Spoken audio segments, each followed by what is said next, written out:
Good morning, ladies and jelly spoons. Apologies for the noise. There are no microphones set up and it's maintenance day, so it's quite noisy in here. But because it's maintenance day, this is in play. So you may have seen this on one of the other videos that I've done. I'm going to show you exactly now how it works.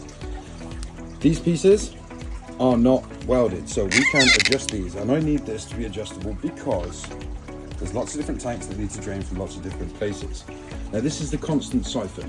I do not need to prime this because it has been stored upright, which means at the end of a maintenance session, I can hang it up or just keep it vertical.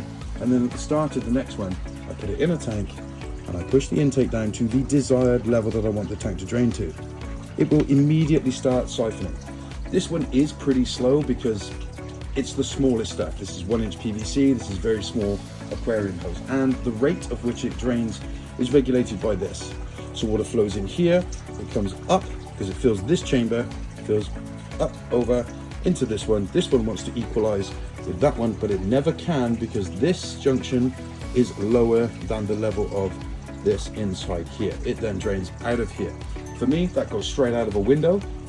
For you guys, as long as it's going into a tub which can hold more volume than you're going to drain, you can now walk away.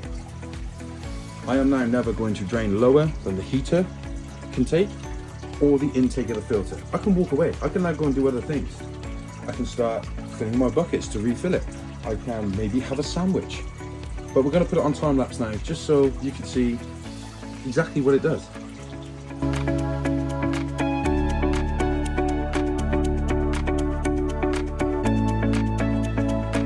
So there we go then, guys. Once the water level reaches the bottom of the intake, which is here, it stops draining just automatically, which frees you up. You haven't got to worry. You now have options. You can start refilling this one, and if you move this device to another one, you are draining and filling at the same time. Or you can do a very large water change with a run-through system.